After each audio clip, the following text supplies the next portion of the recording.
Hey guys, Luis Moreno here. All right, we're going to be talking about the workflows at Cashflow. I get a lot of questions from agents on these workflows. First of all, they want to know what they are.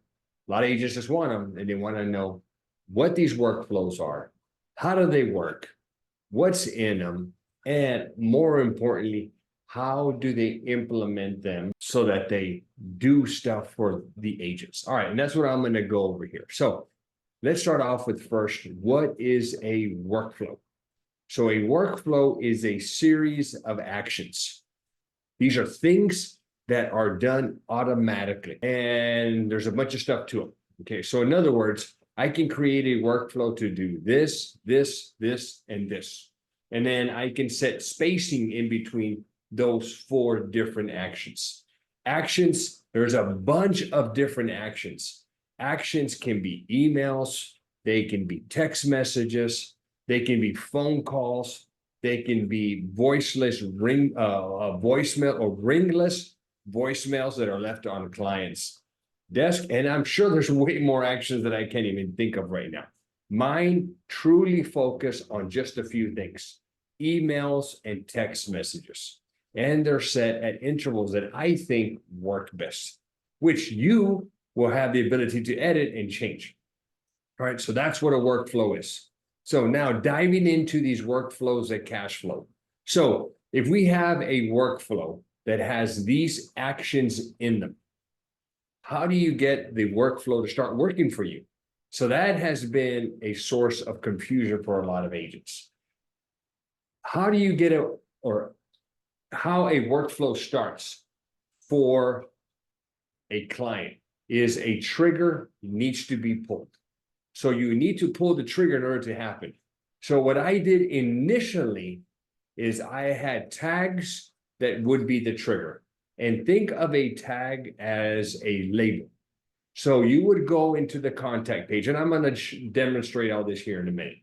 But let's say that you go into a tag, into a contact. So you enter John Smith, and you put his email, and you put the person's phone number, and you save it. It doesn't know what it is, and neither would you. So at the time that you enter it, you're going to give it a tag. Maybe it's an ACA agent. An ACA client. Maybe it's a Medicare client. Maybe it's a life client. Maybe it's a P&C, like an auto or a home client. You got to give it a tag. And then I went even further and I refined that tag. So let's just say that I labeled it as an ACA client. I put that tag. Well, I also wanted to know if it was what kind of ACA? Was it with Aetna? Was it with United? Was it with Ambetter? Who was it with? I wanted to give it the label of a certain company. And then it got even messier, where I was like, all right, did I cross-sell dental or vision? If I did, let's give it those tags. Did I sell the Allstate Indemnity plan? Well, let's give it that tag. And then also I went even a little crazier, and I was like, all right, do these people owe payments? And let's give it that tag, whether they owe their initial payment or not. So I can see how the initial set of tags that created triggers to be fired off with all these workflows that I had, how all that created some issues. All right. So my deal for agents is like, give it a tag. Here are all the tags that you can give it. Tag your people. Well, we decided just recently to make it a lot easier for you. So I'm going to get in here and I'm going to show you what I'm talking about. So let me get my demo account ready, because I don't want to show any personal information for any of the clients. All right, here we go. Demo account is loading as we speak. All right, so here is the demo account. So let me explain the old way of doing it. So I've got Mr. Test Dummy in here. Okay, so let's say I added the test dummy. Okay, and then I would go down here under tags, and I would add all these different tags. I had a bunch of different tags, and you can kind of see it keeps growing and going, and the tags became kind of an issue. So what we decided to do is we created some stuff on here that would make these tags a lot easier. Okay, so once I tell you how it works, I'm going to show you the workflows that are in there that you're getting. Okay, so let me get out of here. So on this test dummy, this is what it's looking like. Now, because this is a demo account, I don't have all the features built into it. So let me get my regular account and I'm going to load. Let's go load into this regular account. Okay, so I'm pulling up Mr. Test Dummy right here. Okay, so right now I don't have to give it any tags. Let's assume that this test dummy is a Medicare client and I just sold them an MAPD. So check this out. Now we're refining this as we speak, but you guys will have these two buttons up here. Now we're going to go to policy updates and let's just say that we sold this person a policy. So this window is going to pop up. Now, when this window pops up, this is how you're going to fill it out. So you're going to put the name of the agent. Now, normally that's going to be you, but if you have a team of agents, I have 9 agents here, then this is important so that I know who sold the policy. Then we're going to go and pick the Medicare Advantage plan. We're going to pick a carrier. So I'm just going to pick Aetna. And did I sell them dental and vision? Okay. Now, if I just sold them vision, I just sold them dental, too complicated to figure out one. It's either I did or I didn't. So I'm going to go with no, I didn't. Did I sell them an indemnity plan? No, I didn't. Okay. Any specific notes? Maybe we'll put on there, spouse is turning 65 in February of 2025. Okay. Now, if they had given me their social security cards, I could upload them. Maybe the intake sheet, Medicare card, Medicaid card, and the scope. All right. So just a little database that you can create here. Now I'm going to submit it. Now, based on the way that I answered the questions, now you're going to have those workflows start for you. All right. That's simple. You're not going to have to go and give it tags. It's automatically going to tag them for you. And those workflows are going to fire off. All right. So it's doing its thing. And I'm going to show you right now what those workflows look like. Okay. So I don't know what it's doing, but I'm going to close this window out and we're going to go straight into the Medicare workflows. So what workflows are you guys going to get? So these are the workflows you're going to get. So I have a bunch of them, but we're going to start off with the carrier enrollment workflows. So what I decided to do when I enrolled somebody into a certain plan, typically because I was focused on the next sale, I forgot about the client that I just sold a couple of weeks ago. So what this does is based on the carrier that I selected, it's going to send them some texts and some emails about that carrier. So I want my client to remember who I enrolled them with. They're going to forget their seniors. Also, because I don't like to service, and also because it's even if I wanted to, it's hard to service these accounts. They have to call the service center. Okay. So I tell them in the sequence of emails they're going to get, hey, your carrier is Aetna. Okay, here is their customer service number. If you ever need any help with a claim, you want to change your PCP, or you want to check the network with them, you always have the ability to call this number. And by the way, here is some information about Aetna. This is how you can download or enroll online on their platform. This is a link to the provider directory. Here's a link to the formulary. And so I give them that info. That's what these carrier enrollment folders, and if you click on them, you will see that I have a bunch of different carriers. Now, if I happen to have a carrier here or not have a carrier that you need, all you have to do is click the 3 little dots over here, duplicate it, change the name of that one, and then update it with the carrier's phone number and then their data. It's that simple. Okay. All right. So great. Now they get that. They get that at the beginning of the month. So we're rocking and rolling. So we're going to go back to the workflows. Then what happens is it automatically is going to go into a post-enrollment MAPD workflow. Now, if you sold the Mets up in a PDP, it's a different workflow. But again, it's going to be based on the answers that you put when you that little box that popped up. So what happens here under the post-enrollment for Medicare, I'm going to notify them all the way up to September about all the benefits of their plan.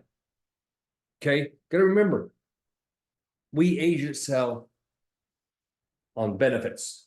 If their medical is pretty much the same with the majority of the carriers, which normally it is, and if their doctors and their meds are in the plan, what's going to happen is I'm going to highlight the benefits of this other plan and try to sell it or flip them from this one to this one. It's just what agents do. Okay. Well, I'm going to try to prevent that because I'm going to let my client know that with this current plan, they also have dental, vision, hearing, and all those benefits. And they're going to get monthly reminders about their benefits and to utilize those benefits. All right. So then the course or that workflow is going to continue. Then what's going to happen is we're going to get into the AEP reminder workflow. Well, once it's in here, then in September, it's going to let them know about their ANOC letters they're receiving and for them to review them, to be on the lookout in the mail for them, to review them, and then to call me if they have any questions. So if they got some questions about their ANOC, if they're not happy with their plan, call me. I'll be glad to review it with them. Then October starts and we start pounding them with AEP reminders. I'm your agent. AEP is a couple of weeks away. I can help you. If you are happy with your plan, you don't need to do anything. And please, please, please don't talk to another agent. Okay, I'm your guy. If you're unhappy and you want to move or you just want to explore other plans, I'm your guy. I will help you do that. Regardless of what you do, don't let another agent in your house. Don't talk to another agent. Don't talk to a carrier staff. I mean, ultimately, I want them to stay with me. So all that happens here with this reminder workflow. Then also, we start a cross-sell final expense workflow. Super cool. So now that they're my clients and it's not the initial meeting, I'm going to let them know that I also do final expense and hopefully I can get a final expense policy out of it. All right. And then this one down here is, oh, this is my money maker, guys. This turning 64 and a half. This one right here, it took a little bit of work. But when you go in there, you enter the test dummy, you enter your client, put a date of birth, not only for Mr. Test Dummy, but also for the spouse. Okay, put the date of birth, because what this turning 64 and a half is going to do, it is going to let me know when they're turning 64 and a half. And then it's going to kick off a series of emails letting them know that they're 6 months away from turning 65. That soon they'll be wanting to go to Social Security 3 months in the future, which will put them at 64 and 9 months. Now they can go to Social Security and go and enroll in Part A and Part B and why they should. And then it tells them, as soon as your card comes in, you call me and I'm going to help you decide what we're going to do in addition to your Medicare. If we're going to go with a Medicare supplement or a Medicare and a PDP or a Medicare Advantage. I'm going to find the best solution for you. And we're going to go the road that you want to go. You want to go this way, we'll go that way. You want to go that way, we're going to go that way. Either way, I'm good. I make a good living either way. We're going to find something that works for you. All of that is what you're getting in here. And the beauty here, guys, this is like a car. You get in the car and you hit the little on button, you push the button, you turn the key, whatever, the car starts and you take off. You don't worry about what's going on inside the engine. Okay. Same thing here, guys. You're going to be able just to turn it on, hit the on, turn the key, whatever, and take off. They are going to start working for you. Now, if you're one of those guys that wants to pop the hood and get in there and look at it, well, this is where you go and you look at it. You're going to click on automations and you're going to see a folder that says workflows at Cashflow for agents, Medicare. And you're going to see this in here. So let's say you want to go in here and you want to look at this AEP reminder. And you're like, you know what? You don't like what I have in here. You want to change the wording. Maybe you want to insert a picture. You want to change the waiting days or whatever. You have the ability to edit these. Okay, super, super easy. But that's where if you want to look under the hood, this is where you're going to be doing. You're going to go, I'm going to go back to my dashboard and then you're going to go to automations and they're gonna be up here at the top. Workflows at Cashflow for agents. That easy, guys. Man, I hope that helps you out. Those are the Medicare workflows that I have for you. Also, if I think of new ones, I don't know what new ones I could think of, but if I do, we will put them into this folder and they'll push them into your account and you will have them. Guys, I made this thing so that, number one, I didn't have to go hire somebody and increase my payroll. I wanted to be more efficient. I want to maintain more of my book. I want to be able to have more time to write more new business and grow. That is why I created these. And this is why now, when you get Agent CRM, when you get the Medicare marketing pack, you will have access to these workflows. Guys, I hope that helps you out. I hope it clarifies the confusion with the workflows. I'm doing everything I can to make them super easy for you guys. All right, so thank you very much. Guys, don't forget, these are the workflows at Cashflow for Medicare.